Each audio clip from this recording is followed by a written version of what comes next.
नवीन स्वतंत्र राज्य में आज हम मैसूर पढ़ते हैं। तालिकोटा के युद्ध के पश्चात विजयनगर साम्राज्य का अंत हो गया। तालिकोटा का युद्ध 1565 के बाद विजयनगर साम्राज्य का अंत हो गया और इसकी कमज़ोर स्थिति का फ़ायदा उठाकर जिन स्वतंत्र राज्यों का उदय हुआ उनमें मैसूर एक प्रमुख राज्य था। इस समय मैसूर पर वाडियार वंश का शासन था। इस वंश का अंतिम शासक वाडियार वंश का अंतिम शासक चिक्का कृष्णराज नाम मात्र का शासक था। वाडियार वंश का अंतिम शासक जो था चिक्का कृष्णराज, ये नाम मात्र का शासन था। शासन की वास्तविक बागडोर दो मंत्रियों नंजराज और देवराज के हाथों में थी। इस समय मैसूर पर मराठों तथा निजाम के आक्रमण का खतरा बना रहता था। मराठा और निजाम के आक्रमण का खतरा था मैसूर पर। मराठे लगातार मैसूर पर आक्रमण कर उसे वित्तीय और राजनीतिक दृष्टि से कमज़ोर बनाना चाहते थे, जबकि निजाम मैसूर को मुगल प्रदेश मानकर इस पर अपना अधिकार समझते थे। निजाम जो मैसूर को मुगल प्रदेश मानते थे और मराठे इसलिए मैसूर पर आक्रमण करते थे क्योंकि उसको वित्तीय और राजनीतिक दृष्टि से कमज़ोर बनाना चाहते थे। हैदर अली का जन्म 1721, कुछ स्रोतों में 1722 में मैसूर के कोलार जिले में हुआ था। हैदर अली का जन्म 1721 या 22 में मैसूर के कोलार जिले में हुआ था। उसने अपना जीवन मैसूर की सेना में एक साधारण अधिकारी के रूप में प्रारंभ किया तथा अपनी योग्यता के दम पर वह सेनापति के पद तक पहुंच गया। 1755 में डिंडीगुल के फौजदार के रूप में हैदर अली ने फ्रांसीसियों की सहायता से एक शस्त्रागार की स्थापना किया था। हैदर अली जो है डिंडीगुल के फौजदार के रूप में फ्रांसीसियों की सहायता से एक शस्त्रागार की स्थापना किया था। 1761 में हैदर अली ने नंजराज को हटाकर यहाँ की सत्ता हथिया ली। तत्पश्चात बेदनूर या बिदनूर के राजा की मृत्यु पर हैदर अली ने वहां कब्जा कर उपशासक नियुक्त किया। सत्ता के आरंभ से ही वह मराठों, सरदारों, निजाम और अंग्रेजों के साथ लड़ता रहा।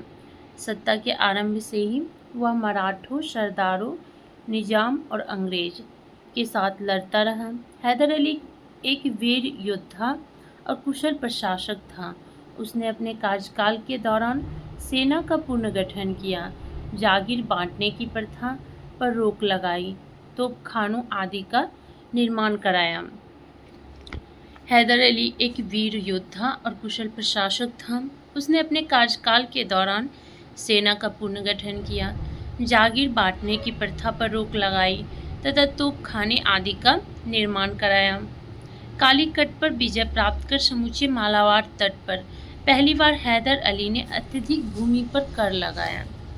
कालीकट पर विजय प्राप्त कर समूचे मालाबार तट पर पहली बार हैदर अली ने अत्यधिक भूमि कर लगाया मालाबार तट पर, जहां नायरों से उसका संघर्ष हुआ। हैदर अली की मृत्यु के बाद मैसूर की गद्दी पर टीपू सुल्तान बैठा, जो राजनीतिक दूरदर्शिता में अपने पिता हैदर के समकक्ष ही ठहरता था। केरल 18वीं सदी की शुरुआत में केरल में 4 प्रमुख राज्य थे: कालीकट, चिरक्कल, कोचीन और त्रावणकोर। 18वीं सदी में केरल में 4 राज्य थे: कालीकट, चिरक्कल, कोचीन और त्रावणकोर। त्रावणकोर राज्य को राजा मार्तंड वर्मा के नेतृत्व में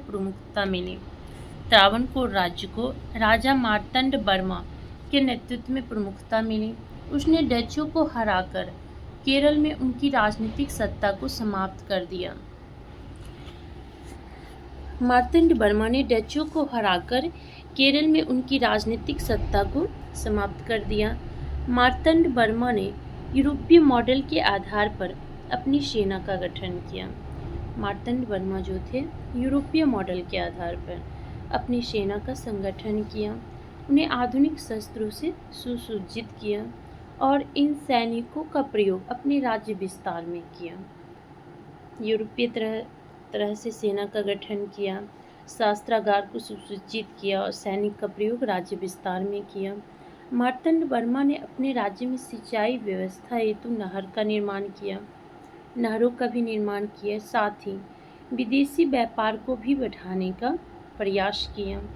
मार्तंड वर्मा का उत्तराधिकारी कार्तिक तिरुनल राम वर्मा हुआ। मार्तंड वर्मा का उत्तराधिकारी कार्तिक तिरुनल राम वर्मा हुआ। वह प्रसिद्ध विद्वान, कवि, संगीतज्ञ, अभिनेता था। वह अंग्रेजी में धारा प्रवाह बातचीत करता था। उत्तराधिकारी जो था मार्तंड वर्मा का कार्तिक तिरुनल राम वर्मा, वह कवि था, संगीतज्ञ था, अभिनेता था, अंग्रेजी में भी धारा प्रवाह बातचीत करता था। उसको यूरोपीय मामलों में गहरी रुचि थी। मार्तंड वर्मा को वह लंदन, कलकत्ता, मद्रास से निकलने वाले अखबारों एवं पत्रिकाओं को नियमित रूप से पढ़ता था। 18वीं शताब्दी में इस क्षेत्र में मलयालम साहित्य का काफ़ी विकास हुआ। इस काल में त्रावणकोर राज्य की राजधानी तिरुवनंतपुरम संस्कृत के विद्वानों का प्रमुख केंद्र था। 18वीं शताब्दी के स्वतंत्र नवीन राज्य एवं उनके संस्थापक हैदराबाद राज्य के संस्थापक निजाम उल मुल्क चिनकिलेज खां थे। कर्नाटक के सादतउल्ला खां थे। बंगाल के मुर्शिद कुली खां थे। अवध के सादत खां, जिसको बुरहानुल मुल्क के नाम से जाना जाता है। मैसूर के हैदर अली, केरल के मार्तंड वर्मा, हैदराबाद के निजामुल मुल्क जिसे चिनकिलेज खां, कर्नाटक के सादत खां, बंगाल का मुर्शिद कुली, अवध का सादत खां, मैसूर का हैदर अली, केरल का मार्तंड वर्मा।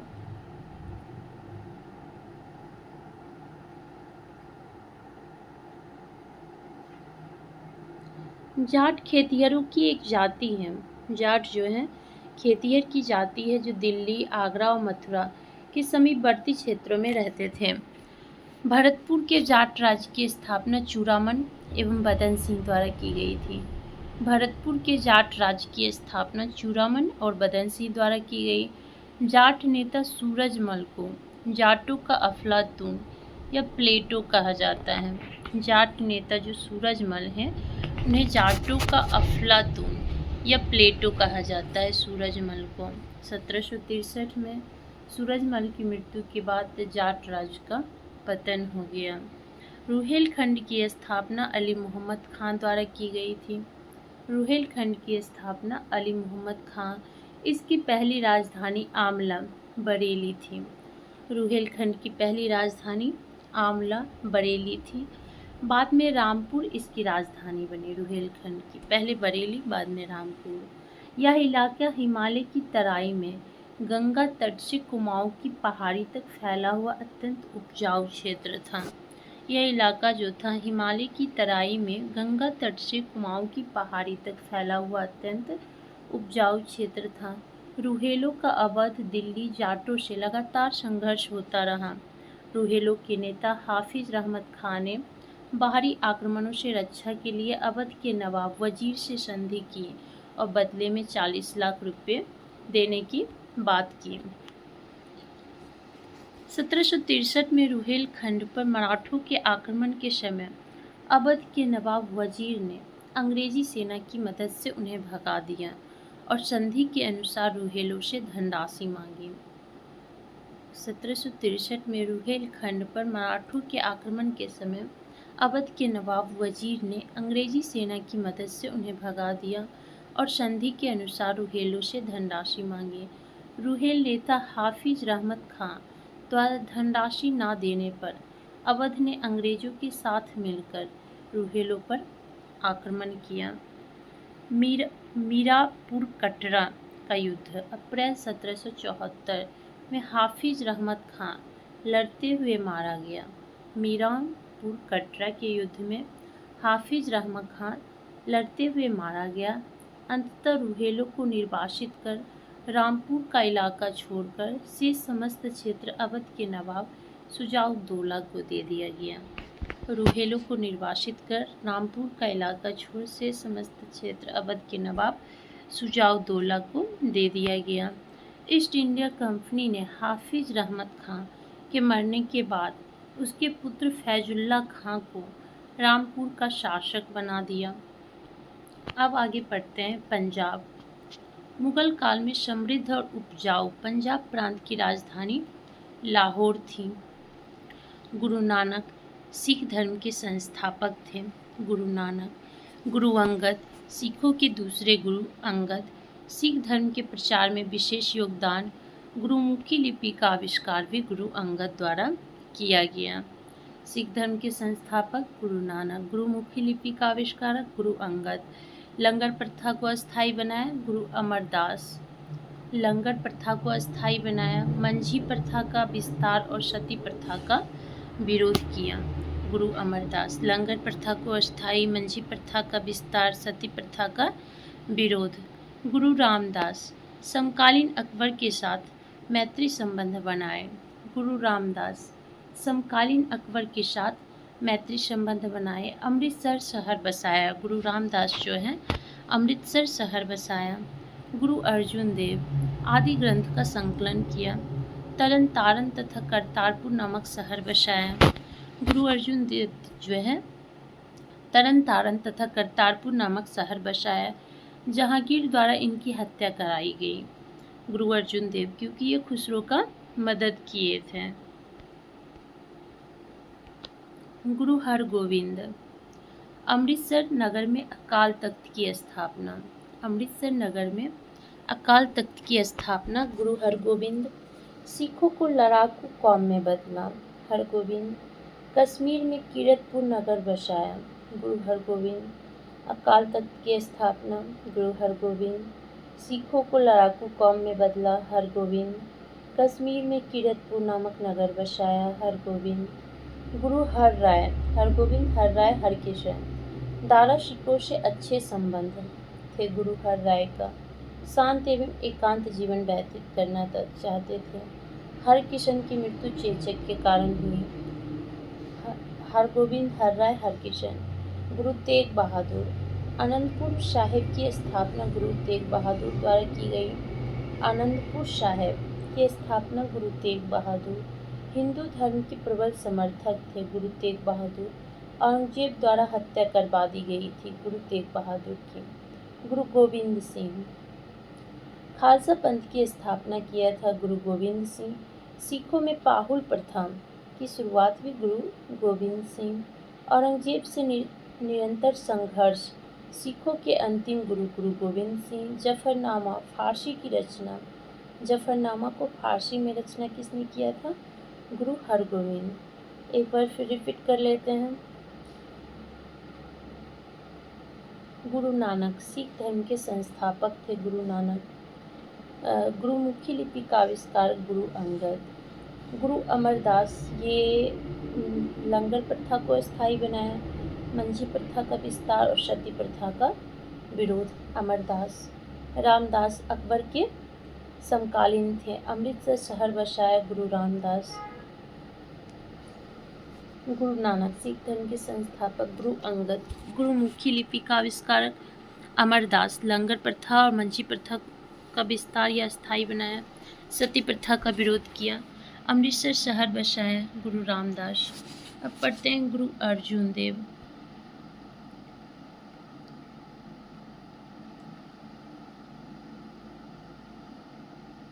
गुरु अर्जुन देव, आदि ग्रंथ का संकलन किया। गुरु अर्जुन देव, आदि ग्रंथ का संकलन। तरन तारण तथा करतारपुर नामक शहर बसाया गुरु अर्जुन देव। तरन तारण और करतारपुर। गुरु अर्जुन देव, जहांगीर द्वारा इनकी हत्या कराई गई थी गुरु अर्जुन देव की। छठे हो गए हरगोविंद हर राय हरकिशन। हरगोविंद, अमृतसर नगर में अकाल तख्त की स्थापना। गुरु हरगोविंद, अमृतसर नगर में अकाल तख्त की स्थापना। हरगोविंद, सिखों को लड़ाकू कौम में बदला। हरगोविंद, कश्मीर में कीरतपुर नगर बसाया। हरगोविंद हर राय, दारा सिखों से अच्छे संबंध थे। शांति में एकांत जीवन व्यतीत करते थे। हरकिशन की मृत्यु चेचक के कारण हुई थी। गुरु तेग बहादुर, आनंदपुर साहिब की स्थापना किए थे। हिंदू धर्म के प्रबल समर्थक थे। औरंगजेब द्वारा इनकी हत्या कर दी गई। गुरु गोविंद सिंह, खालसा पंथ की स्थापना किए थे गुरु गोविंद सिंह। सिखों में पाहुल प्रथा खालसा पंथ की स्थापना गुरु गोविंद सिंह। सिखों में पाहुल प्रथा की शुरुआत गुरु गोविंद सिंह। औरंगजेब से निरंतर संघर्ष गुरु गोविंद सिंह। सिखों के अंतिम गुरु गुरु गोविंद सिंह। जफरनामा की रचना गुरु गोविंद सिंह। मुगलों के साथ निरंतर टकराव से 18वीं शताब्दी में सिखों का उदय एक राजनीतिक शक्ति के रूप में हुआ। मुगलों के साथ निरंतर टकराव से 18वीं शताब्दी में सिखों का उदय एक राजनीतिक शक्ति के रूप में हुआ। सिखों के 10वें अंतिम गुरु गुरु गोविंद सिंह, जिन्हें व्यक्तिगत गुरुत्व के सिद्धांत को खत्म कर खालसा पंथ की स्थापना की। सिखों के 10वें अंतिम गुरु गोविंद सिंह जी ने व्यक्तिगत गुरुत्व के सिद्धांत को खत्म कर खालसा पंथ की स्थापना की, जिसके कारण सिखों को विशेष वेशभूषा, केश, कंघा, कृपाण, करा, कच्छा, 5 ककार धारण करना होता है। सिखों के 10वें अंतिम गुरु गुरु गोविंद सिंह जी ने व्यक्तिगत गुरुत्व के सिद्धांत को खत्म कर खालसा पंथ की स्थापना की, जिसके कारण सिखों को विशेष वेशभूषा, केश, कंघा, कृपाण, करा, कच्छा, 5 ककार या 5 कक्के धारण करना होता है। गुरु गोविंद सिंह की मृत्यु के पश्चात गुरु की परंपरा समाप्त हो गई और इसके बाद बंदा बहादुर ने सिखों का नेतृत्व संभाला। बंदा बहादुर, जिनके बचपन का नाम लक्ष्मण देव था, बंदा बहादुर के बचपन का नाम लक्ष्मण देव था, ने पंजाब के सिख किसानों को एकत्रित कर मुगलों से लगातार 8 वर्ष तक संघर्ष किया। बंदा बहादुर को उसके शिष्य सच्चे बादशाह के उपनाम से संबोधित करते थे। बंदा बहादुर को उसके शिष्य सच्चे बादशाह के उपनाम से संबोधित करते थे। 1716 में फर्रुखसियर ने बंदा बहादुर को उसके पुत्र समेत हत्या करवा दी। 1716 में फर्रुखसियर ने बंदा बहादुर को उसके पुत्र समेत हत्या करवा दी।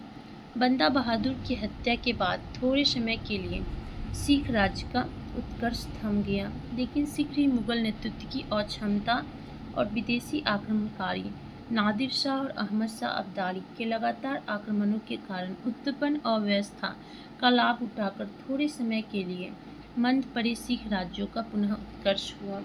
बंदा बहादुर की हत्या के बाद थोड़े समय के लिए सिख राज्य का उत्कर्ष थम गया, लेकिन शीघ्र ही मुगल नेतृत्व की अक्षमता और विदेशी आक्रमणकारी नादिर शाह और अहमद शाह अब्दाली के लगातार आक्रमणों के कारण उत्पन्न अव्यवस्था का लाभ उठाकर थोड़े समय के लिए मंद पड़े सिख राज्य का पुनः उत्कर्ष हुआ। अहमद शाह अब्दाली के भारत से वापस जाने पर सिखों ने पुनः पंजाब एवं जम्मू राज्य पर अधिकार कर लिया। फैजलपुर के कपूर सिंह के नेतृत्व में पुनः पंजाब के सिख कृषकों, जो पृथक पृथक जत्थों में बटे थे, संगठित कर एक ऐसे दल के रूप में विकसित किया गया जो दल खालसा के रूप में अस्तित्व में आई। सिखों की धार्मिक सेना के रूप में विकसित दल खालसा को कपूर सिंह की मृत्यु के बाद इसका नेतृत्व जस्सा सिंह अहलुवालिया ने किया। गुरु गोविंद सिंह की मृत्यु के पश्चात गुरु की परंपरा समाप्त हो गई और इसके बाद बंदा बहादुर ने सिखों का नेतृत्व संभाला। बंदा बहादुर, जिनके बचपन का नाम लक्ष्मण देव था, ने पंजाब के सिख किसानों को एकत्रित कर मुगलों से लगातार 8 वर्ष तक संघर्ष किया। बंदा बहादुर के बचपन का नाम लक्ष्मण देव था। 8 वर्ष तक पंजाब के किसानों को एकत्रित कर मुगलों से संघर्ष किया। कौन? बंदा बहादुर। उसके बाद बंदा बहादुर को उसके शिष्य सच्चे बादशाह के उपनाम से संबोधित करते थे। सच्चे बादशाह के नाम से बंदा बहादुर को जाना जाता था। 1716 में फर्रुखसियर ने बंदा बहादुर की उसके पुत्र समेत हत्या करवा दी। फर्रुखसियर बंदा बहादुर की हत्या करवा दी। बंदा बहादुर की मृत्यु के बाद थोड़े समय के लिए सिख राज्य का उत्कर्ष थम गया, लेकिन शीघ्र ही मुगल नेतृत्व की अक्षमता और विदेशी आक्रमणकारी नादिर शाह और अहमद शाह अब्दाली के लगातार आक्रमणों के कारण उत्पन्न अव्यवस्था का लाभ उठाकर थोड़े समय के लिए मंद पड़े सिख राज्यों का पुनः उत्कर्ष हुआ। अहमद शाह अब्दाली के भारत से वापस जाने पर सिखों ने पुनः पंजाब में जम्मू राज्य पर अधिकार कर लिया। फैजलपुर के कपूर सिंह के नेतृत्व में पुनः पंजाब के सिख कृषकों, जो पृथक पृथक जत्थों में बटे थे, को संगठित कर एक ऐसे दल के रूप में विकसित किया जो दल खालसा के रूप में अस्तित्व में आया। फैजलपुर के कपूर सिंह के नेतृत्व में पुनः पंजाब के सिख कृषकों जो पृथक पृथक जत्थों में बंटे थे को संगठित कर एक ऐसे दल के रूप में विकसित किया जो दल खालसा के रूप में अस्तित्व में आया। सिखों की धार्मिक सेना के रूप में विकसित दल खालसा को कपूर सिंह की मृत्यु के बाद सिखों की धार्मिक सेना के रूप में विकसित दल खालसा को कपूर सिंह की मृत्यु के बाद इसका नेतृत्व जो है जस्सा सिंह आहलूवालिया ने संभाला। जस्सा सिंह के नेतृत्व में ही सिख 12 स्वतंत्र मिसलों या जत्थों में संगठित हो चुके थे। जस्सा सिंह के नेतृत्व में 12 स्वतंत्र मिसलों या जत्थों में संगठित हो चुके थे तथा राज्य के विभिन्न हिस्सों में अपना कार्य कर रहे थे। प्रत्येक मिसल की पहचान उनका एक झंडा, नाम तथा निशान होता था। सभी मिसलों के नेताओं की एक संयुक्त समिति होती थी जो सभी मिसलों के कार्यों का क्रियान्वयन करती थी। 1753 में दल खालसा ने बाहरी आक्रमणों से उत्पन्न अव्यवस्था के लिए राखी प्रथा आरंभ की। 1753 में दल खालसा ने बाहरी आक्रमणों से उत्पन्न अव्यवस्था के हल के लिए राखी प्रथा आरंभ की।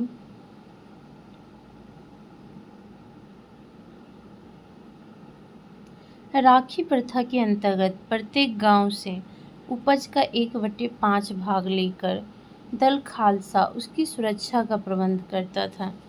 दल खालसा जो होता था राखी प्रथा के अंतर्गत प्रत्येक गांव से उपज का 1/5 भाग लेकर दल खालसा क्या करता था, उसकी सुरक्षा का प्रबंध करता था। इस प्रणाली के द्वारा सिखों का राजनीतिक शक्ति के रूप में विकास हुआ। 12 मिसलों में से सुकरचकिया मिसल में जन्मे रंजीत सिंह को काफ़ी ख्याति प्राप्त हुई। 12 मिसल में सुकरचकिया मिसल से जन्मे रंजीत सिंह सुकरचकिया मिसल से थे। ये इतिहास में शेरे पंजाब के नाम से प्रसिद्ध हैं। रंजीत सिंह को इतिहास में शेरे पंजाब के नाम से जाना जाता है। नेक्स्ट पढ़ेंगे मराठा के बारे में। आज यहाँ तक समाप्त। Please like and subscribe.